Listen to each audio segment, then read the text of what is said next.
everybody, and welcome to Good Luck High Five, episode 312. That's right. You're listening to a podcast that's for people who play Magic the Gathering, whether you're sitting at home jamming some arena, playing with your friends around the kitchen table, or you're heading out to an FNM or Magic Fest. We're here for you. I'm one of your hosts, Maria. I'm another one of your hosts, Megan. And on today's episode, we are all about Ravnica Allegiance. That's right. It is one of our infamous Judge Rob episodes where we have Judge Rob come on and help you understand all of the rules, mechanics, and special card clarifications of the upcoming set. Yeah, if you're headed to a pre-release this weekend, this is definitely not one of the episodes you want to miss. We're going to send you in there fully prepared. God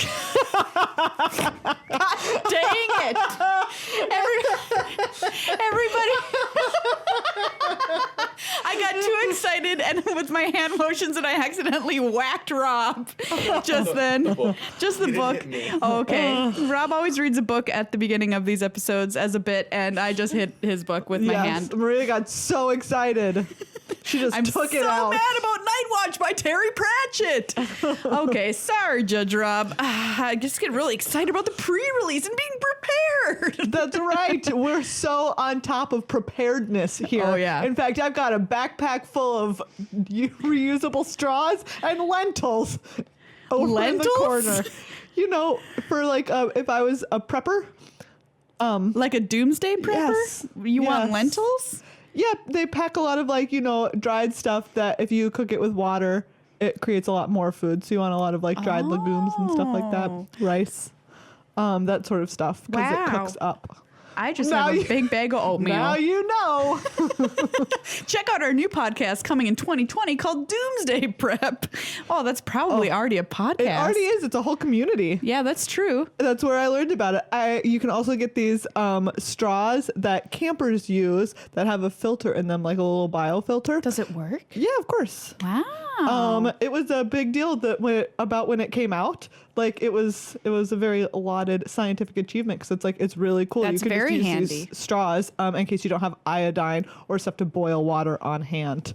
Anyway, so that you might need to know that heading into your pre-release this weekend. So Yes. you're double prepped. You're double prepped. Take a bio straw with you so that just in case things really go downhill at the pre-release. Ravnica is getting out of control. Prepared. You never know what you're going to need when Bolus swoops on in. Yeah. Anyways, before we get started with our podcast, big thank you to everybody who supports the show on patreon.com/GLHF That's right. Thank you so much to everyone who has become a patron or has been a patron for such a very long time. We so love having you as part of our family. It means the world to us, and we're so excited about all of the content that we're bringing you this year. Absolutely. Including our brand new news content, the podcast, The Upkeep. Yes, we recently submitted it to iTunes, to Google Play Podcasts. It's been approved on Stitcher already. It should be approved on the other two in a couple of days. So if you are interested in listening to the news, we've now moved that out of our main show and moved it over to The Upkeep. Exactly. And it's specifically a little bite-sized podcast, so it comes in at about 10 minutes. Yeah. So you can just listen to it, know everything that's happening in the magic world, and move on about your life. Yeah, it's 10 minutes long. Every Monday afternoon, we're going to put out The Upkeep so you can stay upkept on everything going on in the magic community. Yes. And if you want to support that, we've got the RSS link in the show notes here if you want to subscribe that way. But like I said, check out your favorite podcast app wherever you listen. In a couple of days, it should publish on there. And once again, every single week. And you can support that show and this show all together at patreon.com/GLHF Thank you, as always, to our sponsor, Card Kingdom. CardKingdom.com/GLHF is a wonderful place to get everything, including your brand new Ravnica Allegiance boxes. Oh, yes. You got to do that friend draft. Exactly. We know we love sitting down at the table with our friends and getting in the very first brand new draft of the new set. And what better place to get the boosters that you need for that than at Card Kingdom? Card Kingdom, the only company that will make us faces. Make us socks with our faces on them. Make us faces Makes it with our socks on them.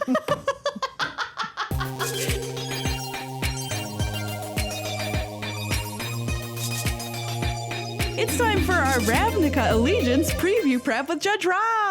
Rob. Oh, hi. Welcome to the show, Judge Rob. Hi, thank you for having me. I love this show. Oh, us too. Us too. And so many of our listeners out in listenerland. Yeah, absolutely. I do love many people out in Listenerland, yes. Great, Aw. great. So, Judge Rob, give us your credentials. My credentials. I'm a level 3 magic judge. I'm regional coordinator of the USA North region. I head judge and judge at a lot of different events. I'm going to be head judging SCG Indianapolis in a few weeks, and I will be on the floor at Pro Tour Cleveland at the Magic Fest there.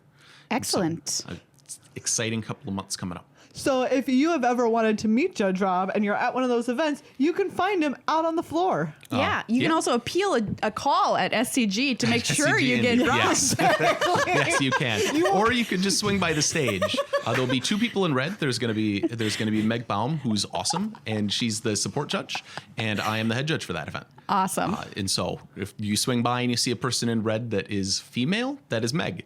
If you see one that isn't female, that's me. Ooh, Do you know we've what I narrowed it was down. just thinking about?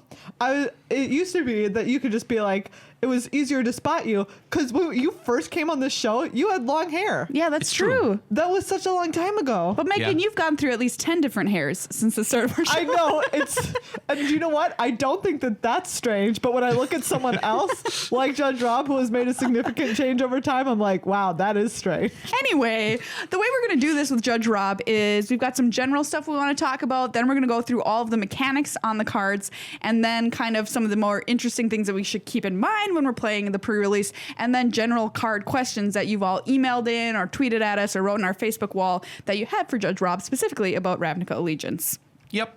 And I like to have a little bit wider scope than pre-release when going into individual card questions because Yeah. they're like, especially in standard, if you're playing on Arena, if you're playing just standard as your store, which is coming up a lot, people are really pushing into standard, you're going to see some of this stuff. Absolutely. And so just good things to keep in mind when you look at the new Allegiance cards.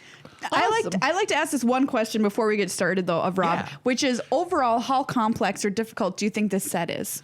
It is more complicated than Guilds of Ravnica. It is more complicated than a core set. It's less complicated than Dominaria. It's probably if Future Sight was a 10, it's about a 5. Still a nice little average. Okay. Yeah. All right, that's good. Yeah. All right. So, Judge Rob, you've got a pre-rules PSA for us Yes. today. I love your PSAs. Yeah, I've started to do these PSAs because I want to get some kind of general like thought in people's heads about things, and I want to talk about gatekeeping and shaming people for not liking things as much as you are getting into stuff later. So this is the 3rd Ravnica block that we have. I've been playing for forever. You two have been playing since the last Ravnica. There was a Ravnica before that. When somebody shows up and goes, "I'm new and I've been playing for less than a year," and you're at your store and you go, "Man, you don't even know Ravnica." That makes them feel like crap. I'm guilty of it a little bit because I talk about, you remember last time, and people will go like, "I don't remember last time." And I'll go, "Do you remember this card from Odyssey?" And they'll go, "There was a set called Odyssey?" And you're like, yes, that was a poor choice of name, but sometimes that happens. Yeah. But don't make people feel bad for just getting into and starting to enjoy a thing. Don't make people feel bad for enjoying something at a less fanatic, passionate level than you, right? I love cubing. Cubing is not something that's for everybody. Cubing requires you to have a big depth of card knowledge to know stuff about like what the kind of deck that you're going to build, and this idea of building a constructed deck out of limited cards. I use it as an example because it's really hard to play cube if you've been playing Magic for less than a year. The first time that you draft a cube, Vintage Cube is on Magic Online right now. The first time you draft a cube and you open up a pack and you're like, I actually don't know what any of these cards do, and they're all really complicated. There are people that is not the way that they enjoy the game because they've been playing for only a little while. They play just at pre-releases. They play a lot less. That's cool. They're still Magic players. There's people who come into your store and play once a year, right? They break out their modern deck that probably isn't even modern legal anymore, and they have to change some of the cards in it because they didn't realize that you had banned Splinter Twin. And when did that happen? Well, long time ago. That's fine. Wow. No, there's people that I have these discussions with. They're like, "Yeah, you used to be able to double the damage of the Furnace of Wrath with Trample," and I'm like, that was the case for 1 year in 1999 to 2000. And they go, well, Very yeah, but that's the way specific. it was supposed to work. And I'm like, sure, but things have changed. These people that come in that play a lot less or are new to the game, don't make them feel bad for not knowing as much if you know more. Yeah. Be excited for them wanting to learn more. XKCD's got a comic where they say the lucky 10,000. For something that everybody knows, there's 10,000 people who learn that thing every day, right? Because you have to learn it at some point. You have to, and so that's the lucky people. You want to learn about the Yellowstone supervolcano, which is the example No, that he uses. I don't. Yeah, you actually really don't. It's terrifying. No, I really don't. Thank you, but no. Yeah. Do you want to learn about how Komodo dragons actually have one of the deadliest venoms in the world? Yes. Yes. That's super cool to learn. People are on that on-ramp of knowing stuff all the time in everything. There's an infinite depth of experience in Magic and board games and books and all sorts of stuff. Instead of shaming people for not knowing stuff, be excited that they want to know the stuff, that they want to get in. You know, I read an article that was basically like Komodo dragons don't own the world because they're lazy. Like, that's the only thing that's keeping Komodo dragons from having conquered everything. They don't have thumbs, do they?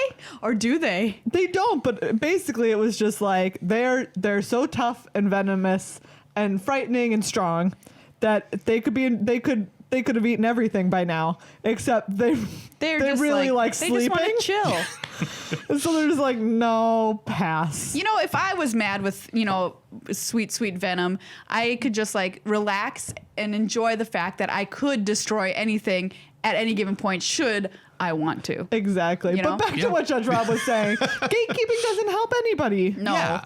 And so, And it doesn't make you cool. No. No, it doesn't make you cool. Do the opposite. Open the gates, let people in, get them to be as excited as you about stuff. This is geek culture. This is the people that in high school got made fun of for wearing silly hats. Literally me. Seriously, be excited about man. other people being excited. As I have Christian a whole Bale theory once said, about hat faces and people. But anyways. Ooh. I'll finish this thought just because it's a terrible, terrible joke. As Christian Bale once said, open the gates and seize the day. What were you going to say? Now that you've said that, I honestly don't remember. Okay, great. Oh, I was going to say, you know who the least cool person in heaven is? Who? St. Peter. Because he's the gatekeeper. Nice. Anyways, Yeah. moving Nice. on. Moving on. So, Ravnica Allegiance. Yes. So the set is super exciting. I'm disappointed in it, but it's still exciting. Why are you Aw. disappointed? I'm disappointed because I play Ponza in Modern, and this is the Gruul set and has no cards for my deck. Oh, you wanted some Yeah, I wanted a 3-drop that had good abilities that did something in Modern, and it really doesn't have any of those. I'm sorry, Rob. Yeah. I feel your loss. Yep. So We're starting off with general mechanics notes, so an addendum is our first one we're going to talk about. Addendum's the first thing on the list. So addendum is an ability word. If you've listened before, we've talked about that. Ability words are basically flavor text. We're going to look at Arrester's Zeal. It's a single white for an instant. Target creature gets +2/+2 until end of turn. Straightforward card so far. Addendum. If you cast this spell during your main phase, that creature gains flying until end of turn. The word addendum just tells you this is going to have a bonus that happens during your main phase. And it could be any kind of bonus. It differs from card to card. Yeah, it differs from card to card, and the addendum only happens on instants or cards with flash, but it can happen on permanents with flash. So there's an enchantment that has a bonus that if you played it during your main phase, it's an aura that goes on a creature, and it is main phase, not main phase with an empty stack. Like if you could normally cast a sorcery during that time. What that means for this purposes is if you cast that aura that boosts your creature, your opponent tries to kill it in response, you can play Arrester's Zeal here to boost your creature and get the addendum bonus because you played it during your main phase, even if it was in response to what somebody else is doing. Oh, sure. During your main phase. Yeah. Still your main phase. Yeah, still your the main phase. not the stack. Yep, which is unusual. There aren't a lot of cards that have done that before. Nice. So pay attention to the fact that it does it anytime that you cast it during your main phase. Simic, the adapt mechanic. So I'm going to look at Growth Chamber Guardian. I'm going to read down the card, and then I'm going to talk about what it does. Growth Chamber Guardian is green and 1 for a 2/2 creature elf crab warrior. Nice. Yeah. They've got their normal hands, then they've got their And giant pinchers. crab hands. Ooh. It looks like he's wearing some kind of mechanical crab suit that he puts his Yeah. arms Crab. into. Except it's a Crab. bio crab suit. Yeah. Crab. And so he has green and 2, adapt 2. It has a bunch of reminder text. We'll talk about what all the reminder text does in a bit. Whenever one or more +1/+1 counters are put on Growth Chamber Guardian, you may search your library for a card named Growth Chamber Guardian, reveal it, put it in your hand, then shuffle your library. Ooh. So that adapt 2 says if this creature has no +1/+1 counters on it, put 2 +1/+1 counters on it. Adapt comes with a number. That's how many counters you're going to put on the creature. You can adapt at instant speed anytime in response to removal spells. And In response to your kill spell, I adapt. Well, it might be relevant if you're giving a creature +3/-3. You As can the adapt spell to become does. bigger. That's true. So there's one of those in this set that, or burn spells that try to do enough damage to kill it. You can adapt in response. The other thing is you can adapt even if it has counters on it. You can activate this adaptability, and then it generally does nothing at the time it resolves. But you can do it. Right. So the relevant thing is I can adapt. You can try to kill my creature, and then I can adapt again in response to your spell. The adapt that resolves first will put counters on it. The one that resolves second won't do anything. It checks whether or not it has counters on it at the time it resolves. A lot of these adapt creatures also have things that when +1/+1 counters are placed on this, like the Growth Chamber Guardian here, this doesn't care how it gets the counters, and it'll happen even if it enters with counters. The counters are actually placed on it as it's entering the battlefield, and so it'll trigger that effect anytime that you put counters on Growth Chamber Guardian. So for instance, if you give him Riot, there's a couple ways to do that. If you Riot, have him come up with a counter, he'll find another copy of himself. Wow. But then you won't be able to, like, if you adapt, it won't put any counters on Correct, it. because he already does. But honestly, if you give him Riot, you're probably giving the other copies Riot too. You just get like 2/2s for days, or 3/3s in that case for days. 3/3s for days. Wow, that's dope. Yep. Afterlife. Afterlife is the most straightforward mechanic in the set. It's very simple. So we're going to look at Ministrant of Obligation. It's a 2/1 for white and 2. It's a creature human cleric. Afterlife 2. Afterlife is a word and a number. And it says when this creature dies, create a number of 1/1 white and black spirit creature tokens equal to the afterlife number. So in this case, you're going to get 2 spirits when a Ministrant of Obligation dies. And it's a triggered ability based on the creature dying. It's super straightforward. Get some free things. They're 1/1 white-black spirits. They're very similar to the card Afterlife. And this is going to be my gatekeeping thing. Nobody remembers what the card Afterlife does. It exiles a thing and makes a 1/1 white flying spirit creature token under the control of the creature, under that creature's controller. And all of the Afterlife cards are just like Afterlife and a number. They don't have Afterlife X. They don't grant Afterlife to anything. It's just a bunch of creatures with this word on it.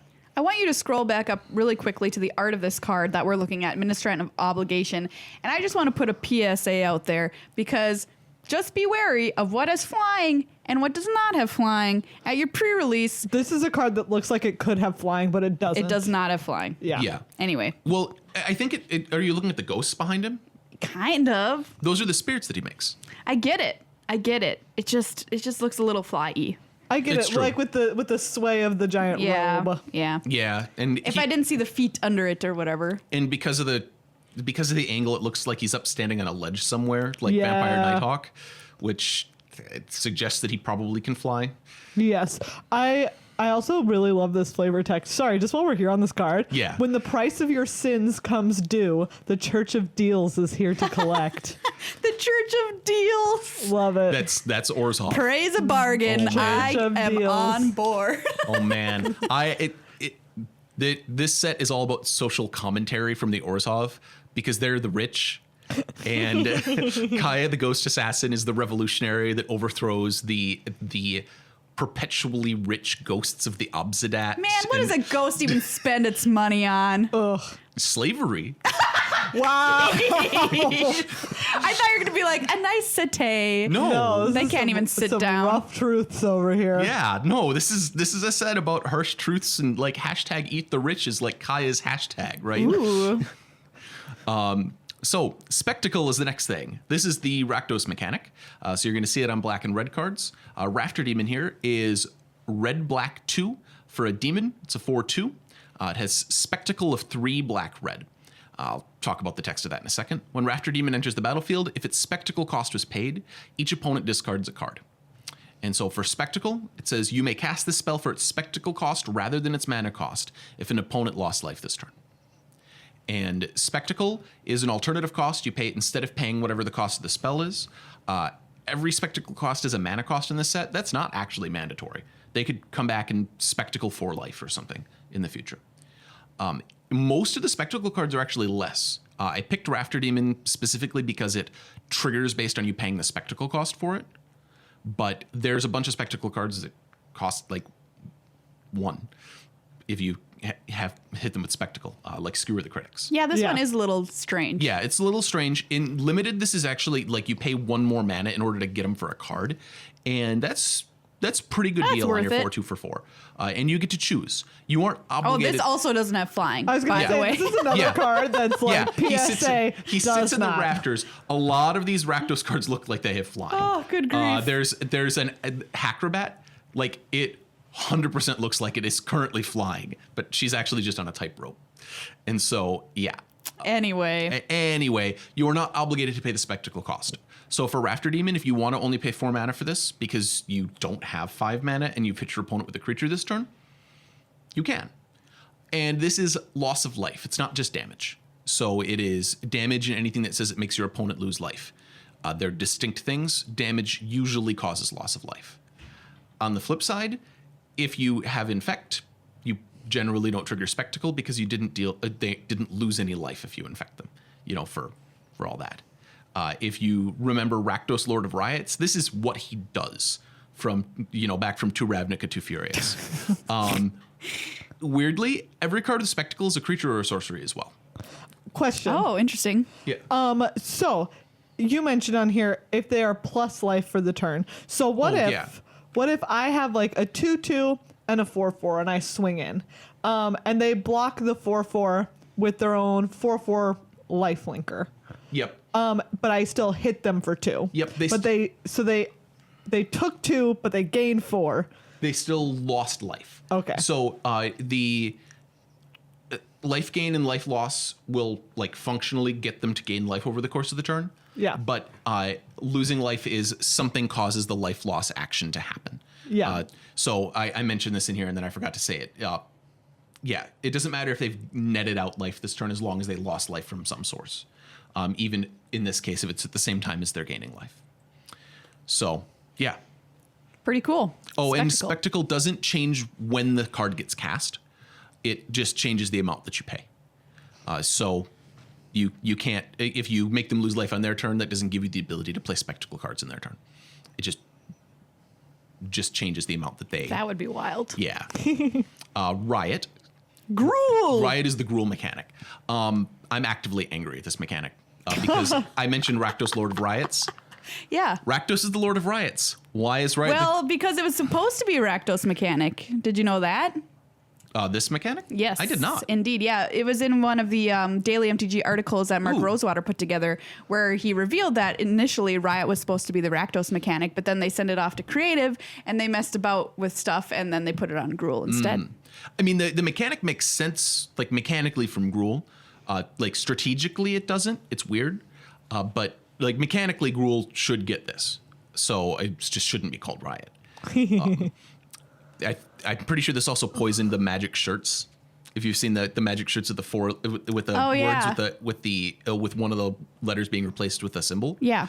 They did all the guild shirts, and the Rakdos one is safe word. Yeah.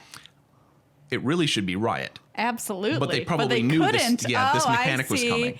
Oh, that's because that maybe would be why. really weird to have Riot be the Rakdos shirt and then it come out on the Gruul card. But so Ravager Worm is my target to talk about the Riot mechanic. Green, red 3 for a 4/5 worm. He has Riot. I'll talk about that in a second. His other abilities are when it enters the battlefield, choose up to 1. Ravager Worm fights target creature you don't control, or destroy target land with an activated ability that isn't a mana ability. Riot, though, says this creature enters the battlefield with your choice of either a +1/+1 counter or haste. So the big deal with Ravager Worm, Riot is a replacement effect. It replaces entering the battlefield with one of these two bonuses. It always has that bonus. Ravager Worm is always going to fight as a 5/6 if you want it to. And it will always be either bigger or hasty. And Riot's forever. If you choose haste, it has haste forever. If they take your creature, that creature has haste under their control if they gain control of it. And then when it comes back to you, it has haste It again. still has haste, yes. What if it goes to the graveyard and comes back? Then it's a new object. So it forgets all memory of its previous existence, like all the counters on it. It's just like, oh, I guess that makes sense. yeah. I know, it's just funny to think about. I forgot my other life. Yeah, in a previous life, I was a fighty worm. But in this one, I'm going to wreck your celestial colonnade and have haste. All right, I can get behind that. Note that there is a permanent control changing effect in this set that they can just take your creature with, and they'll have haste. So if for some reason your creature had to stay home and not attack, they may be able to take it with haste and then attack back with it. So it's a thing. The split hybrid cards, if you were not playing 3 months ago with the previous Ravnica, they're back again. And they have a split card where one half is hybrid and one half is a traditional gold card. And they have the worst names. Judge Rob is full of hot takes. My hot take is actually that they're burning down good one-word card names on these cards. You hot taked this last episode. Like Repudiate is a great card name, Yes. and so is Replicate. Agree. Yes. And they're never going to reprint this card. Yep. And now Yeah, it's it's a gone good forever. point. Yep. And so my call-out card was Repudiate or Replicate. So Repudiate is hybrid green-blue for an instant. Counter target activated or triggered ability. Mana abilities can't be targeted, it helpfully reminds you of. And Replicate is blue-green 1 for a sorcery. Create a token that's a copy of target creature you control. And this card has a lot going on, and you're going to get questions on it, and it's going to be weird. Just like with normal split cards, you pick which side. Note that one side's an instant and one side's a sorcery. Things that search your library for an instant can search for this card. Things that search for a sorcery can search for either one. When it's not on the battlefield, when it's not on the stack, it has everything from both sides. So it has a converted mana cost of 5. Its name is both things. It's both an instant and a sorcery. Wild. Yeah. Note also, if you are reasonably new, this will counter Planeswalker loyalty abilities. They still get the loyalty because they paid the loyalty as a cost. Oh, really? Yeah. So if they plus their Domri and you counter it, they won't get their mana, but they'll get their loyalty on it. Okay. I don't think I knew that. Interesting. Yeah. And so it's relevant because this is going to be a card that's played, and it will counter Planeswalker loyalty abilities a non-trivial amount of the time. I need you to not do that. My PSA in general on this. So Scry, one of the best mechanics of all time, is back in this set after taking a set off, because they had Surveil Vacation instead time. of Scry. Yeah, it took a vacation. It was napping. It was on Theros, hanging out in the sun. Yeah, it was a dark time. We missed it. But we got Surveil instead. And Yes. Surveil's a great mechanic. But the thing is that Surveil and Scry are really similar. If you aren't familiar with Surveil is just like Scry, except instead of putting the cards you don't want onto the bottom of your library, you put them in your graveyard, which is what you want to be doing. It's really good. If you've been playing for the last 3 months with Guilds of Ravnica, and you've been playing a lot of Surveil, you are going to try to Surveil cards in your graveyard at some point. You're going to look at your top cards, and you'll Surveil cards in your graveyard. But you don't have any Surveil in the set. You have Scry. If you're playing a silly format, if you want to play like mixed limited with 3 packs of each set in it, or you want to play a funny 2-headed giant where each team member gets 4 packs of each set separately and you don't get to combine pools. So I'm going to be playing the Guilds of Ravnica and you'll be playing the Ravnica Allegiance. Like, that's a cool thing that I would love to try at some point. But be aware that Surveil and Scry exist back to back and they're different from each other. So yes, pay attention to cards. Yeah, I feel like I'm going to try mess this up, but I'm going to try not to. Yeah, I'm 100% going to do it.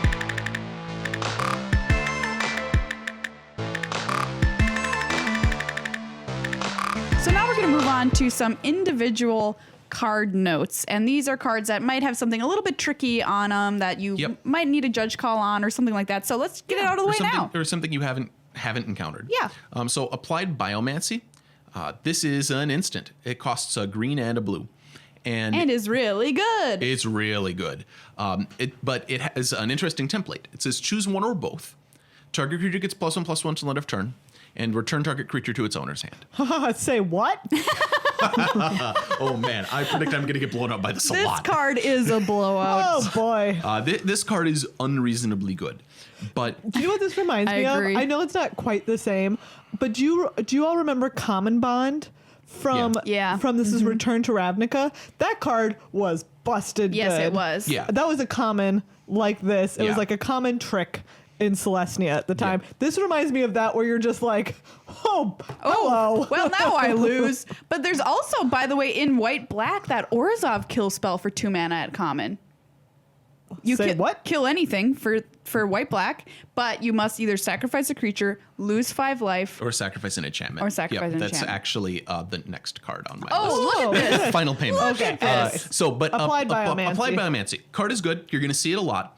One thing that's going to come up with this, and there's another card in the set that has the same template as well. It has 2 targets. It does different things to the 2 targets, and it's possible one of them won't be around at the time it resolves.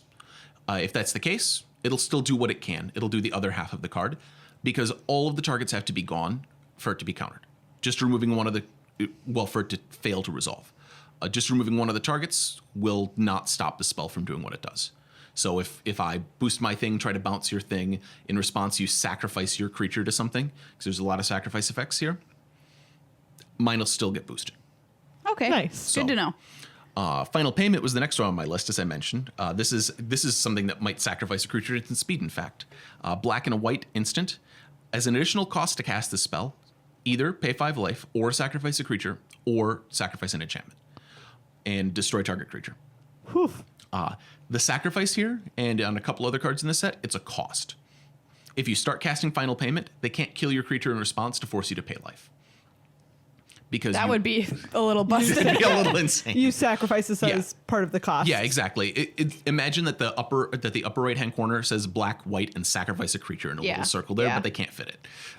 So Sacrifice a creature. really small. Or pay 5 life. Or sacrifice a German. Choose one of those things. Yeah, and so it's impossible to fit that in there. So the cost is down in the text, and you pay that before they get the chance to respond. Yeah. Yeah, shout out to Orzhov Flavor Text yet again. There's nothing quite like the feeling of paying off a large debt. Wow. It sounds like you paid it off with your life. Yep. Yeah, You done. it Sure sounds did. like he committed suicide for the Yes. life insurance money. Wow. Seems a little backwards. Yeah. Goblin Gathering. Red and 2, sorcery. Create a number of 1/1 red goblin creature tokens equal to 2 plus the number of cards named Goblin Gathering in your graveyard. Ooh. 2 is a party, 3 is a felony. Sorry, this flavor text is flavor awesome. text So out The here. good. flavor text of this set is incredible. it is very good. Like none of these are like in my top 5 either. Like the story of Crocodile is probably the best one in the set. Oh yeah, that one's cool. That was so good. But Goblin Gathering here, it makes 2 goblins if it's the first one you cast because it doesn't count itself. The way that you resolve a spell is you do the text of the spell, then you put it in your graveyard. So it's not in your graveyard to see itself, so it makes 2 goblins. Nice. I predict that I'm going to get 2 goblins from this basically all the time. I cannot wait to draft a Goblin Oh, Gathering people are gonna deck. do it. People are gonna do it. Yeah, and you but know this is a what? large set, right? Like, It's common. But when you draft it, exactly, a common. You can get a few of them. It's gonna happen. Yeah, And you know it's what else gonna you're gonna happen. draft? You're gonna get the enchantment that pings your opponent for 1 every time a creature with power 1 attacks. it's true. I mean, that's definitely a deck. I don't know. What's your limit? Like 4? I bet you. Okay, maybe 4. I mean, but- I'll play. I'd actually play this anyways. At red and 2 make 2 goblins. I'll probably just play this. Yeah. It's no Krenko's command, but it's pretty good. We're gonna make a Goblin Gathering deck when we do the streamer event on Wednesday. Oh, that's gonna be yes. I gotta write it down. So, Sagittarius Volley. Green and 2, instant. Destroy target creature with flying. Sagittarius Volley deals 1 damage to each creature with flying that your opponents control. Get rid of here, ghosts. Yep. Get rid of here. Get out of here. Yeah. Kill a pile of spirits is what it does, except they could sacrifice the spirit that you're targeting. And the problem with that is if all of the targets of a spell are removed, then it doesn't resolve. It goes to resolve and it fails and it goes to the graveyard. So if you try to kill the creature with flying and they sacrifice it in response, you don't get to kill all the other things. This is going to be relevant and it's going to come up a bunch. Oh, wow. Okay, handy. But the reason that it's an instant is to help you try to avoid that, so that you can play it when their shields are down, when they're tapped out sometime. So, Skewer the Critics. I don't have rule stuff for Skewer the Critics. I just wanted to ask, have you ever wanted to throw a spear candelabra at your critics? Every day, Rob. Oh, yes. Every day. Yes, I have. You could just stop it at, have you ever wanted to throw a spear candelabra? And the answer is yes. Okay. Yeah. I have a question always for you, Wanted to This throw seems so heavy. Judge Rob. Yeah. In mono red, did they need another lightning bolt? yeah, I did mean- Red need this? Did Red need this? You could play like 28 volt now, right? Oh gosh. Like Lesai. it seems like a Okay. modern deck. Not a good one, but a modern deck. Pretty picture of a pig. Territorial War.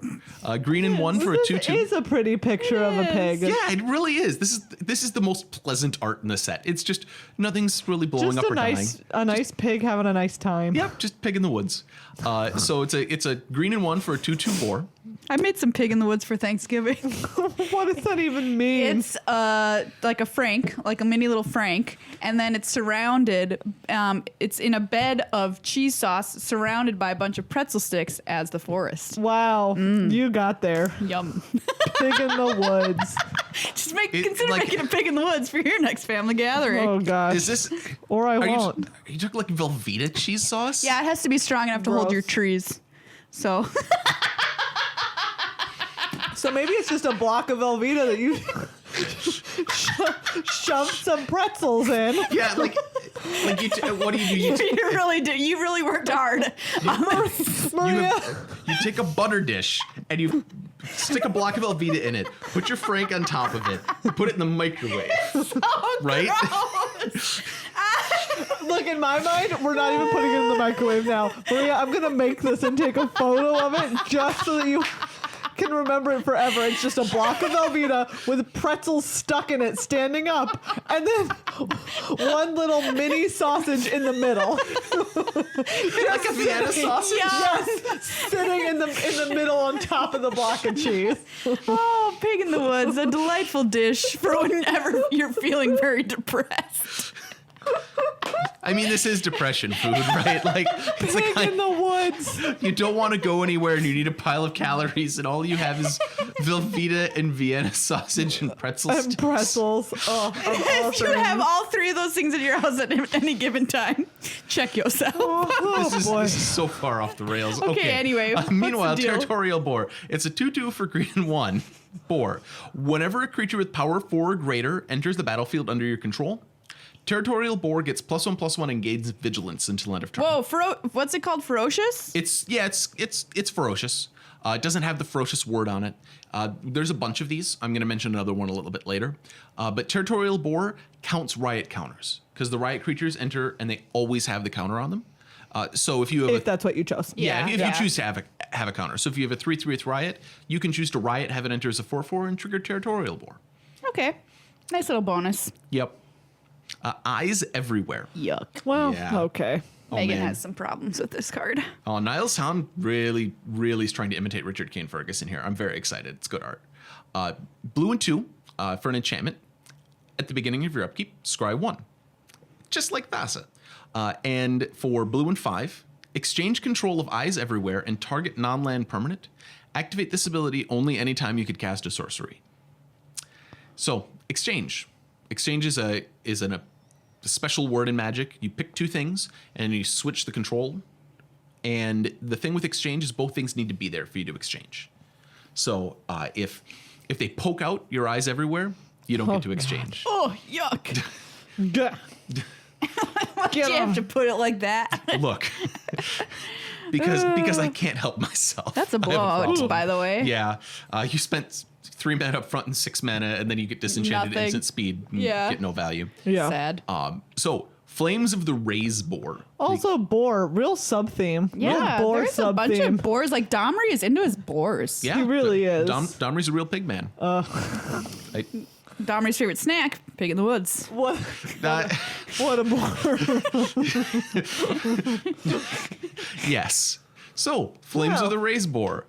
Red and 5 for an instant. Flames of the Raceboard deals 4 damage to target creature and opponent controls. Then, Flames of the Raceboard deals 2 damage to each other creature that player controls if you control a creature with power 4 or greater. So the first thing, as mentioned, the target must survive in order for this to do anything. It is a single target. If they sacrifice it in response, you've wasted your Flames of the Raceboard. Also, it checks on resolution for whether or not you have a creature of power 4 or greater. So if you Flames of the Raceboard their dude and they kill your only 4 power creature, you get to 4 their creature, but you don't get to 2 all the other ones. Sure. The splash damage goes away. So it pays attention to a lot of things at a lot of different times. Rhythm of the Wild. This is actually the card I'm most excited for in the set. Green, red, 1 enchantment. Creature spells you control can't be countered. And non-token creatures you control have Riot. And we talked about Riot before. You can get 2 instances of Riot with this card, or with Domri. Double Riot is double fun. You choose each separately. You can get 2 counters, or you can get a counter in haste, or you can get double haste. Ooh, double haste. Yeah. This card has double haste. Yep. Multiple instances of haste are redundant. Yeah, you don't get to attack before your Guess attack what? phase. It was attacking last turn. Yeah, just take the That's damage. how. Yeah. That's how hasty it if is. you would have blocked, if this would have attacked, how would you have blocked? And the art is also great because it's Domri leading an army of pigs, as we've talked He's a about. pig man. This is all He's about a real pigs. pig man. Yep. Double your riot, double your fun. Yep. Double your damage with gruel mint gum. Yep. Think about that. Rumbling Ruin. Red and 5 for an elemental. It's a 6/6. When Rumbling Ruin enters the battlefield, count the number of +1/+1 counters on creatures you control. Creatures your opponents control with power less than or equal to that number can't block this turn. This is a sweet template. They've never had a template like this before. We have to count something and then lock in an effect based on it. It makes it super clear. As it resolves, you figure out the number of counters, and that's the number that they can't block with. But the group of creatures isn't locked in. So if they make a creature with flash that is above the number, it'll be able to block later. If they make a creature with flash that is under the number, they won't be able to block later. And they can bump up their power in order to be able to block. So if you lock in the number 4 and they give a creature +3/+3 and it was a 2/2, now it's a 5/5 and it can block. Okay. This pile of rocks is a grumpy old man. Oh, yes, it is. yeah. Look at that grumpy old man. Very grumpy. Ugh, it's so hard being a pile of rocks. Yeah. What would you rather be, a pile of rocks, Ascension pile of rocks, or a ghost in the Orzhov cult? Were all 3 of those options a pile of rocks? Yes, that's one of the 3 options: a pile of rocks, Ascension pile of rocks, or a ghost. Yeah. I pick ghost every day, but you know, Yeah. that's just me. Wow, I picked pile of rocks. Oh, excellent. Oh. This next creature, by the way, the next card, Biomance, is familiar. You might think like, oh, this could be cutest card. Take a look at it, by the way. No, it's terrifying. We will and be disgusting. It's horrifying. We It's will be naming disgusting. cutest card and grossest card This today. thing has 6 elbows. Oh, don't even. That is a It's gross really way to think gross. about it. But yeah, lots of the Simic creatures you might be like, oh, Maria, why don't you pick that? It's so cute. And I'm going to ask you to take a real hard look at that creature. Is it cute? Is it though? Is it? Would you like to wake up to this next to you in bed, snuggling you at night? I don't think so. No. Anyway, no. sorry, No, just had to get that off my I mean, chest. if somebody loves elbows, I'm really into elbows. Do you know what I really like? People's elbows. I'm an elbow lady, you know. I'm really just into elbows. I mean, some people juggle geese, right? What? Do you say they? some people juggle geese? Yes. I mean, I guess Am I it. gonna gatekeep again? Have you watched Firefly? Okay. Sorry, I didn't know your reference. Wash is my favorite character in Firefly, and it's one of, I mean, it's not even close to his best line, but it's a good line. So green-blue, for Biomancer's familiar, it's a 2/2 mutant. It doesn't have other abilities or other types, it's just a mutant. That's funny. Yep. It doesn't have a job. It's part of the XMen. Yep. Activated abilities of creatures you control cost 2 mana less to activate. This effect can't reduce the amount of mana on an ability. This effect can't reduce the amount of mana an ability costs to activate it to less than 1 mana. So if they have something that costs 2 mana, it'll reduce it down to 1. He has the ability tap. The next time target creature adapts this turn, it adapts as though it had no +1/+1 counters on it. So this So is it can adapt even if it's already adapted. Yep. Even if it's adapted, even if it has 100 +1/+1 counters on it, thing don't care. Adapt further. 100-handed one. Yes. 100-elbowed one. Yeah. Oh, no. Well, how many? You think that 100-handed ones has 100 hands, but not 100 elbows? You're right. I It just does don't want have to think 100 about elbows. it. Just don't want to think about it. And adapts this turn specifically means the adaptability of that creature resolves. Yeah. So you in the shenanigans land that we talked about before, where I adapt, you try to kill my dude, I adapt again. I let the first adapt resolve, then I target it with my little mutant here, and it, And it's makes- going to be cheaper yeah. to do as well because of the first ability, Yes. right? Yeah, generally true. There's some adapts that don't have colorless mana costs, but yeah. Okay. Or generic mana costs, I should say. Deputy of Detention. Deputy of Detention is blue-white 1 for a 1/3 Vidalcan wizard. When Deputy of Detention enters the battlefield, exile target non-land permanent an opponent controls, and all other non-land permanents that player controls with the same name as that permanent until Deputy of Detention leaves the battlefield. Aw, Mr. Feeney. It's Detention Sphere on a body. That makes it worse. But Classic. yep. So the thing with Deputy of Detention to know about tokens. So afterlife tokens, all tokens in general, if they aren't a copy of something, their name is based on their types. So the afterlife tokens are named spirit. Deputy of Detention targeting a spirit token will get all of the other spirit tokens. Ooh. That's kind of cool. Yep. Nice. Also, he has a duration. He has an until he leaves the battlefield. If something's duration ends before it begins, it doesn't start. Wow, that is the most magic judge sentence I have ever heard. It's a super Say tricky it. sentence. Say it one more time If for a us. duration ends before it begins, it doesn't start. Wow. All I right. want to put that on, That's a good embroider that on a lesson for pillow. life. So what that means in a not technical sense is if I target a spirit token with Deputy of Detention with the trigger, and you kill the Deputy of Detention in response to the trigger, nothing gets exiled because the duration doesn't get the chance to start. It has this Gotcha. until this thing happens. Well, that thing happened before it would start, so don't start it. It basically means you don't get to randomly kill tokens if they're Yeah. candy and clever and have some stuff going on. This card is bizarre. Electrodominance. Yeah, Electrodominance. Red X for an instant. Electrodominance deals X damage to any target. You may cast a card with converted mana cost X or less from your hand without paying its mana cost. So the thing to note here, you don't cast lands. You play them. Yep, you play lands. So you can Electrodominance with a handful of lands and get only the value of a burn spell. I mean, it's Heat Ray with a free spell attached, which isn't a bad thing. But yeah, be Yeah. aware. Note that this is also an alternative cost. The without paying its mana cost replaces the mana cost with a null, but it's still an extra cost. For Spectacles purposes, you can't use your Spectacle effect from Electrodominance, which is an alternative cost. Lumbering Battlement. Lumbering Battlement's a 4/5 beast for Excuse white me. and 4. It has Vigilance. When Lumbering Battlement enters the battlefield, exile any number of other non-token creatures you control until it leaves the battlefield. Lumbering Battlement gets +2/+2 for each card that is exiled with it. Well, note this is a trigger. You choose everything during the resolution of this trigger and exile them. There's no chance to respond after you've picked a bunch of stuff to exile, but before Lumbering Battlement gets the bonus. And you only pick when it resolves. If you cast Lumbering Battlement, put the trigger in the stack, and they say, I don't want you to have a giant creature, I'm going to deal 5 damage. Okay, you can choose not to exile anything. Yeah, this is always one of those tricky little situations where you don't have to do you don't have to do it. You don't have to do it. And it's clear, exile any number. Any number can be 0. You can choose to just get a 4/5 Vigilance for 5. That's not a perfectly terrible card limited. It's fine. Play it. This next card is really cool. Sphinx of Foresight. So Sphinx of Foresight, blue 2 for a 4/4 Sphinx. Sphinx of Foresight has an ability that comes before flying, which isn't common in the text box. You may reveal this card from your opening hand.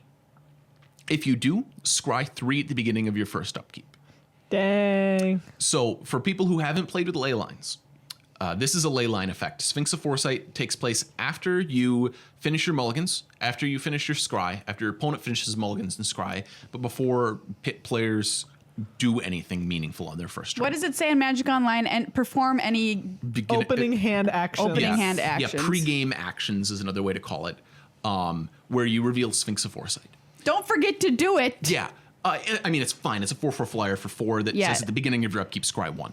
Like, it could not have that text, and I would play this in 100% of my limited decks. Well, yeah, for sure. Like, I just have forgotten to put out my ley lines. Oh, yeah. And so I'm saying, like, if you have this card in your opening hand, please Yes. remember to show it off. yes. Okay. And so Sphinx of Foresight, it's unusual. Pause your opponent before they play their first land. If you have a Sphinx of Foresight in your hand, like, be deliberate about your mulligans and scrying and stuff at the start of the game, because it might be relevant. And don't just rush ahead don't just rush ahead on your first turn before your opponent has, finished their scry, because they might be deciding what to do before they Sphinx of Foresight. They may want to scry this down and then scry 3 more cards. The other thing to note, if you have a hand with 2 Sphinx of Foresight in it, Oh, you lucky you're SOB. really Wow. lucky. You get to reveal them both. It's great.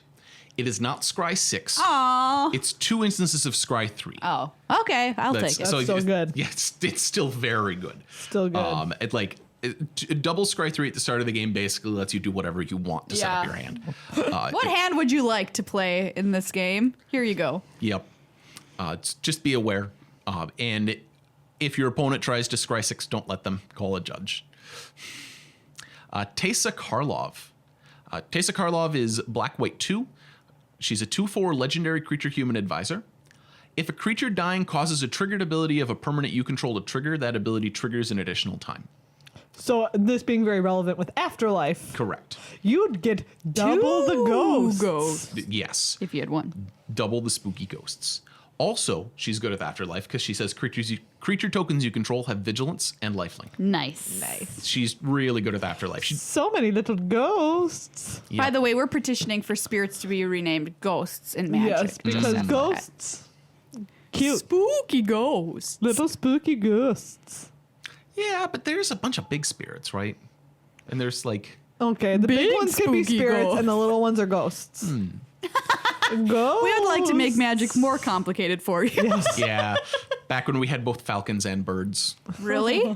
Oh man, the Grand Creature type update combined 5 different types of bird into one bird type. 5 birds into one bird. That Yeah, sounds there, like there were some civic falcons and crap. hawks That's and... some real civic nonsense. in Soria there. the Falconer only boosted falcons, and there were only like 4 falcons, but now she boosts all birds, and Ooh, she all got a right. lot better with the Grand Creature type update. So Teysa, I want to talk about what she does though. Yes. This makes Afterlife better, as mentioned. Even if Teysa dies at the same time. So if somebody casts a Wrath effect and Teysa dies at the same time as the things that have Afterlife triggers, she still doubles those Afterlife triggers. If you are an obsessive Twitter follower, you may have seen Eli, the rules manager, mention some triggers don't get doubled if Teysa dies at the same time as the creature, and you may have not understood it. Don't worry about it. It's not going to come up. Okay. They need to be specifically goes to the graveyard from anywhere triggers. We're talking like the Eldrazi Titan auto shuffle triggers. You'd get 2 of those, except that you don't get 2 of those if they die at the same time as Teysa.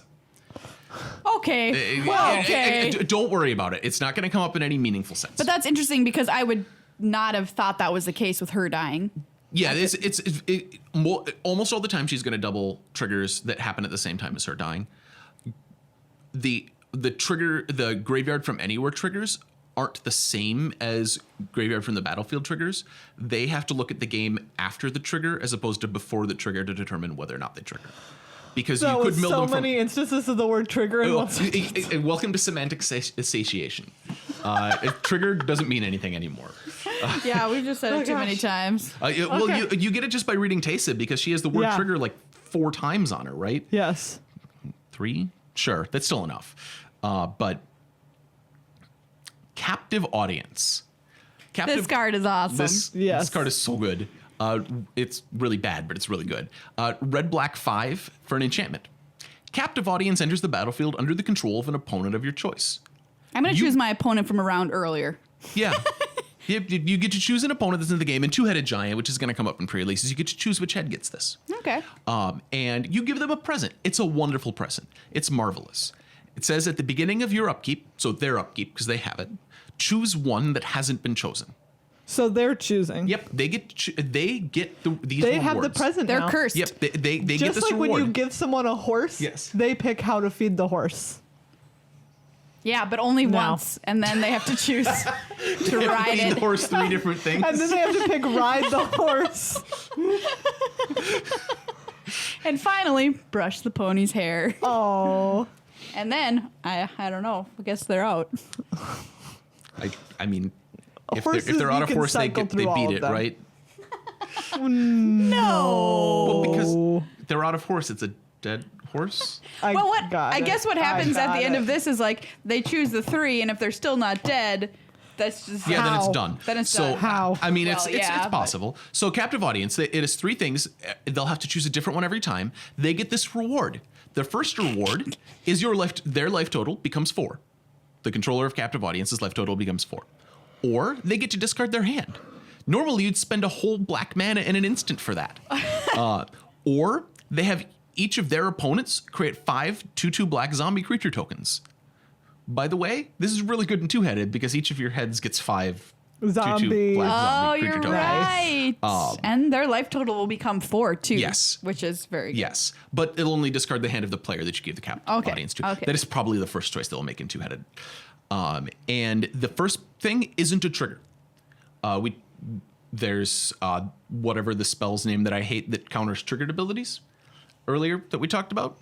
Yeah, you can't counter this triggered ability because it's not a triggered ability. It enters the just battlefield and happens. it's always theirs. Gotcha.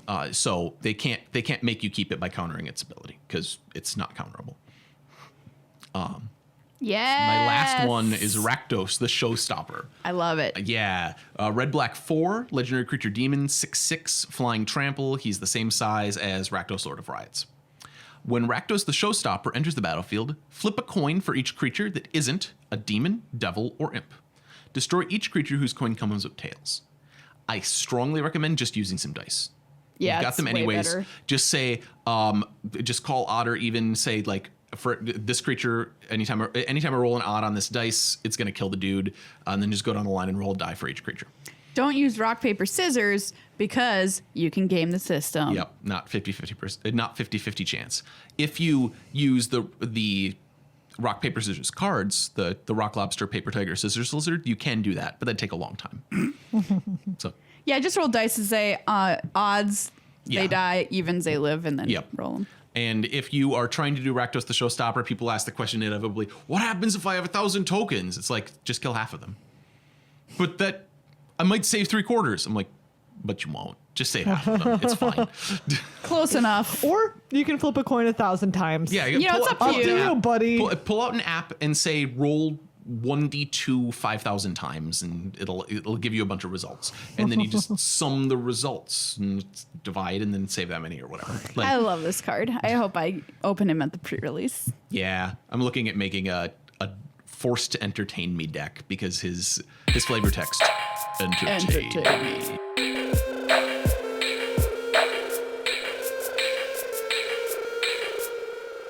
Now it's time for some questions from our listeners. Listener questions. Okay. What guild do I pick for the pre-release, Rob? This is a question from Heather. So, do you want to plan your attacks out and think really hard about stuff? If so, Gruul. okay. Because Riot makes you actually plan multiple turns down the line. It's I didn't philosophically. think that's what you're going to say. I would say if you like to smash with your creatures, pick Well, Gruul. it's weird. Riot looks like a Gruul mechanic, but it makes you plan multiple turns in advance. Let's pick one word for each, and then you can just pick based on which you most associate with. So Azorius, control is the word I'm going to pick. What do you mean? Gratification. Okay. You have to choose with your. You have to choose to cast your instance now rather than later. You instead of having delayed gratification for it, which is what you normally do, for instance, you get it now. It's All actually right. opposite of how Azorius works. Simic, growth. Elbows. Okay, or elbows. Great answer. Elbows. Rakdos, I'm going to pick pain. I'm in. Okay, and Orzhov. What should I say for Also Orzhov? pain. Dollar Ghosts. bills. Ghosts. There you go. Yeah. Whatever one of those words most speaks to you, pick that guild. Thank you for the question, Heather. All right, I've got one here that we answered, but then there's a follow-up from someone else. So this one comes from Zach. Some cards care about creatures with 4 or greater power entering the battlefield. If I cast a creature with Riot that normally has 3 power, but choose to put the counter on it, does it trigger the card asking for 4 or greater power? So the answer is yes. Then someone asks, as an add-on to that question, can I bolt a 3/3 with Riot in response to them putting a +1/+1 counter on it? Nope. It always has the counter. If they choose the counter, it is always there. Always has the counter. It comes in from your hand with a little dice on it onto the battlefield. Already. Yep. If I use Dovin's +1 ability to play a creature that already has Riot, does the Riot stack? Does it mean Domri? They must mean Yeah, because I was looking for Dovin and then you got to Riot and I was like, Sorry, I'll say it again. You don't know. If I use Domri's +1 ability to play a creature that already has Riot, does the Riot stack? Yep, multiple instances of Riot are double the fun. Or multiples of the fun, depending on how many Riots you have. All right, this one comes from Amy. She used the hashtag Judge Rob, which I love. Great. Hashtag Judge Rob. What new mechanic do you feel will have the most impact immediately on Standard, and which is your favorite? On Standard, probably Yes. Spectacle. Ooh. Because Spectacle is going to really reward you for being aggressive. And there's a lightning bolt. People are going to work real hard to get the payoff of getting a lightning bolt. All right. That's pretty good. What's your favorite card? What's your favorite mechanic? Oh, Favorite mechanic? So I do really, really like Riot. I think that the best designed mechanic is probably append. Like it's Append? or not Addendum. Addendum, whatever. Yeah. The one that tells you that sometimes instances are better to play on your turn. It actually makes you think more, and I like things that make people think about how they play the game and be deliberate about stuff. So All right, I have a question here from Daniel. When I attack with a Danto Vanguard, will Cavalcade of Calamity trigger? So, Cavalcade of Calamity, red and 1 for an enchantment. Whenever a creature you control with power 1 or less attacks, Cavalcade of Calamity deals 1 damage to the player or planeswalker that creature is attacking. Adanto Vanguard. So One of my favorite cards in Standard. So Adanto Vanguard is a white and 1 for a 1/1 vampire soldier. And the text we care about is as long as Adanto Vanguard is attacking, it gets +2/+0. So there's no time when Adanto Vanguard is attacking and has less than 3 power. Because it just as happens. Yeah, Boom. this is a static ability. So Cavalcade is not going to trigger from Adanto Vanguard. Aw. Oh, well. Or it shouldn't by my reading of the rules. We don't actually have the full release notes for this set yet. So it's possible they could change the rule underneath me. Because this is a weird interaction. So it shouldn't trigger though. This one comes from Jesse. How does Tesa's ability affect effects like Undying or Persist? So Persist, it'll trigger twice, and the first Persist that resolves. So Persist says when this creature dies, if it doesn't have a -1/-1 counter on it, return to the battlefield under your control with a -1/-1 counter on it. So Persist, it'll trigger twice. 1 copy, or there'll be 2 copies of Persist in the stack. The first copy will resolve, return the creature. The second one will resolve and do nothing because the thing isn't in the graveyard anymore. Gotcha. It's like, where is it? Yep. It's like, I swear there was a dude there. It's just like if you exiled the creature in response to the Persist. Oh, I swear there was a creature here a second ago. Anyways. When you look at Undying and Persist are exactly the same. I was gonna talk about Haunt, but we don't need to talk about Haunt because nobody asked. No one ever needs to ask about Haunt or talk about Haunt. Oh, man. We Let's talked just about not it on talk our about show. Haunt is if No. No. Haunt is a salvageable mechanic if you get rid of half of it. Okay. If you All get right. rid of the half where it triggers when the haunted creature dies and you just had it haunt a thing and then do a static effect to the haunted creature, Yeah. that would actually be a fine mechanic, right? Yeah. But that's not what it does. And No, so, it does a lot yeah. of weird things instead. Yeah. All right, I have a question from Dan. So this is going to involve Pelt Collector and the new Zagana. If I control a 1/1 Pelt Collector, then resolve Zagana, can I stack the abilities to first put a counter on Pelt Collector, then draw a card? Or does Zagana not care since Pelt Collector didn't have a counter when she entered the battlefield? So Zagana Utopian Speaker is the card he's talking about. 4/4 for green, blue, 2 legendary creature, Merfolk Wizard. When Zegana enters the battlefield, if you control another creature with a +1/+1 counter on it, draw a card. And that's what he's asking about, is that specific ability. She has other abilities, but it doesn't matter. So she has what is called an intervening if trigger. When this condition happens, or when this time happens, if this condition is true, put the trigger on the stack. If there is no creature with a counter on it, that as Zegana is entering the battlefield, she won't get the chance to trigger at all. Pelt Collector has a when a larger creature enters the battlefield, put a +1/+1 counter on him. He'll trigger, but she won't have triggered because the counter wasn't there at the time that the trigger time passed. Does that make sense? Yes. Yes. Okay, so there's a Gruul legend creature named Nika, I believe, in this set. Nikaya of the Old Ways, Yes. I believe. This is a question from Seth. Just to check, I know if you turn Caged Sun into a forest and tap it for mana, bad things happen. But how Nika is worded, this would not happen if she were to turn into a land, correct? This question is bizarre. Okay, so Caged Sun has a weird line of text that says, if an ability of a land adds a mana to your mana pool, add a mana to your... when an ability of a land adds a mana to your mana pool, add a mana to your mana pool, basically. So if you animate it and turn it to a land and then make it provide mana, or make a land provide mana, its ability triggers, provides mana, and then an ability of a land provided mana, so you do it again and again and again. Nikia of the Old Ways is green, red 3, legendary creature, Centaur Druid, 5/5. You can't cast non-creature spells, and whenever you tap a land for mana, add 1 mana of any type that land produced. You specifically have to be tapping it for mana.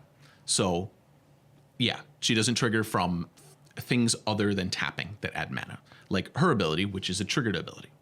So, Okay. All right. One last question here from Dan. Again, if I want to cast, he writes Bedazzle, but I imagine he means Bedevil. I wish Bedazzle was the name of a card in this set. oh man, Off next of- unset, right? Yeah, Bedazzle off of Electrodominance. Do I need to cast it for X = 6 or X = 8? Oh wait, no, they mean. That's not Bedevil. What do they mean, Bedazzle? No, Is no, there- no. Oh, there we go. is Bedazzle. It is a card? Yeah, it's off.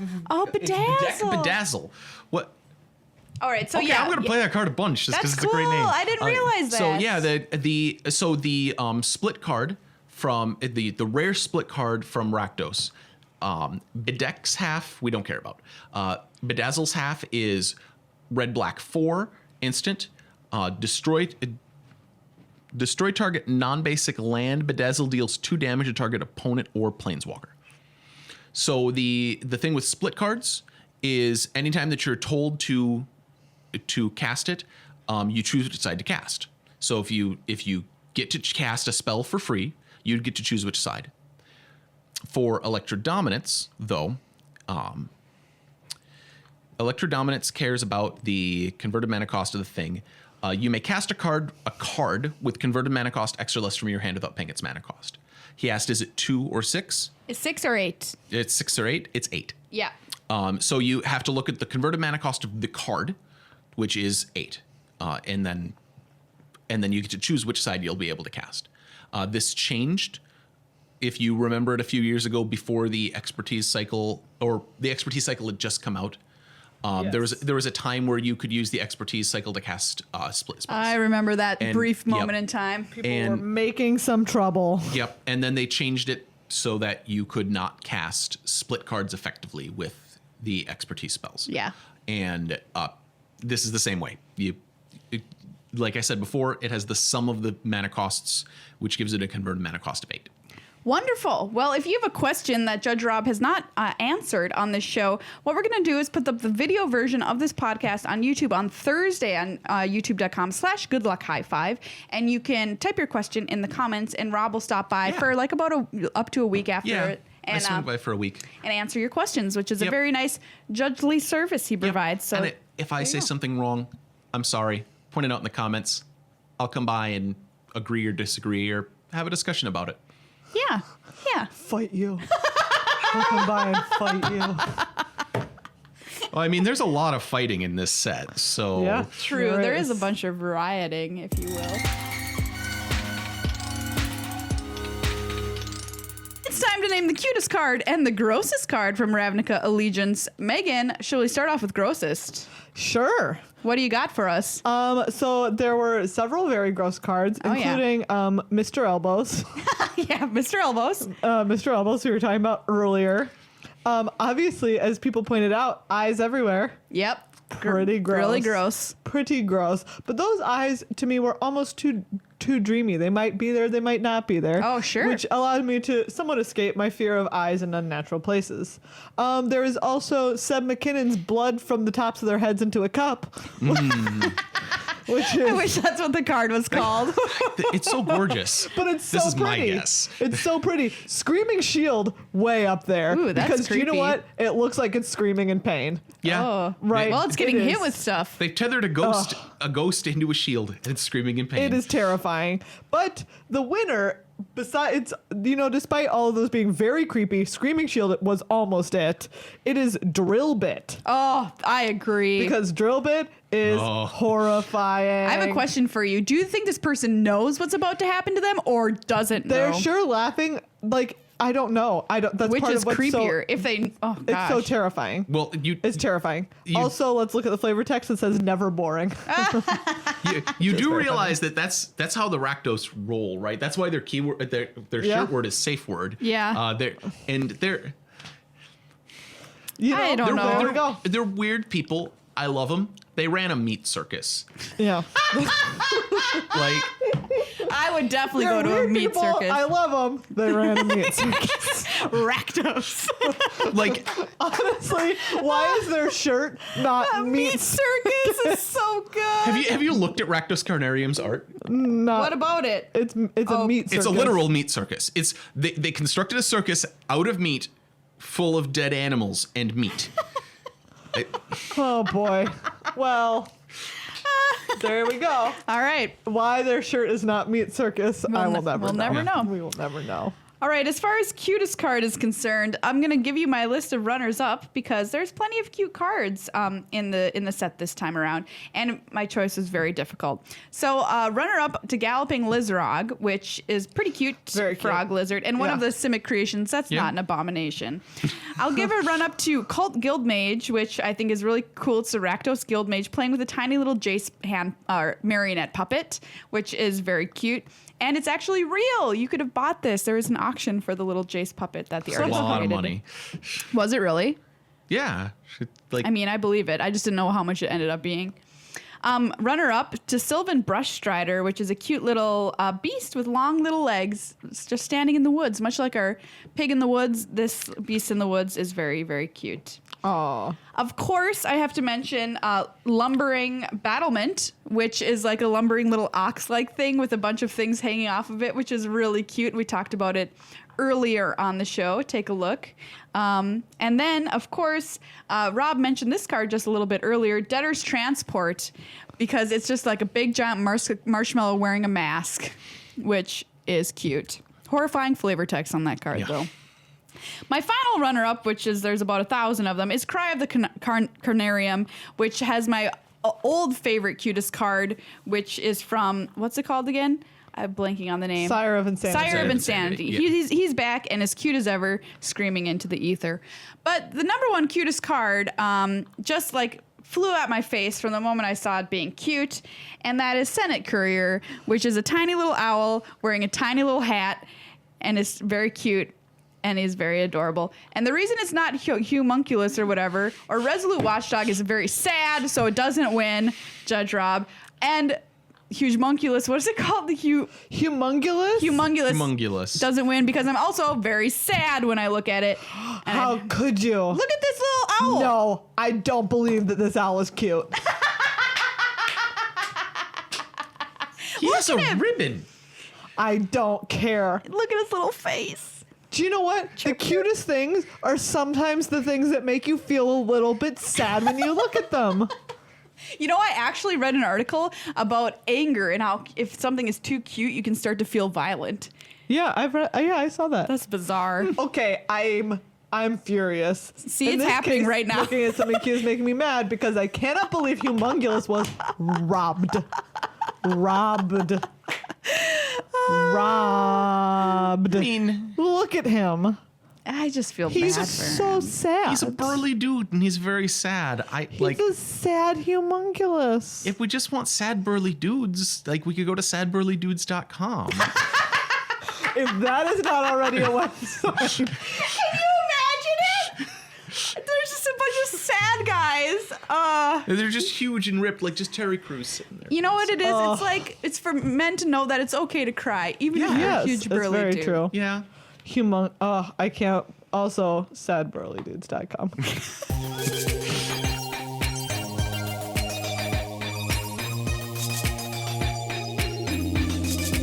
Before we go, Ultra Pro. That's right. One of the best places. If you're looking at some of this art and you're like, despite the fact that Cutest card was robbed, I want some of this art on a playmat or a deck box or sleeves. Ultra Pro is the place to go for all of that sweet magic art on all of your magic accessories. And if you're heading to a pre-release this weekend, I want to point out the Guild sleeves that will be available. They're really good. They're excellent, aren't they? I got 6 sets of them or something recently Yeah. to put on different commander decks.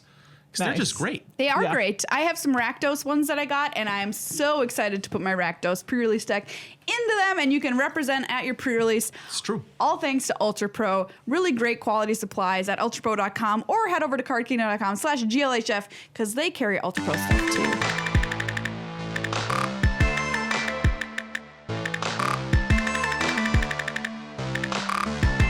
All right, everybody, that's the end of our show. Big thanks to Judge Rob for coming on and educating us as always. You're welcome. It is so fun to be here. By the way, if you want to show us any of your sweet pulls or your decks from the pre-release this weekend, we do love to see them. So Yes, just tweet them at us. at GLHF Magic. And on our YouTube this week, youtube.com/goodluck-high-five, we've got a lot of offerings. Yes. We've got But just a lot of stuff. Very importantly, our 10 worst rares to open at your pre-release. Yes. So go head on over there to see what you don't want to open, but what, according to our listeners, you probably really will.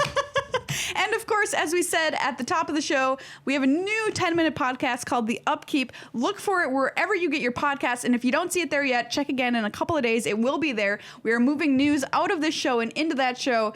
You won't be losing any content. In fact, you'll be gaining more. And Yes. it's just 10 minutes, and it'll get you ready to go for your week. So, All right. yeah, pretty cool stuff. I'm really excited for a bite-sized news show. Ooh, Like, excellent. I'm going to be listening to it regularly. All right. Party One on, listener team. already.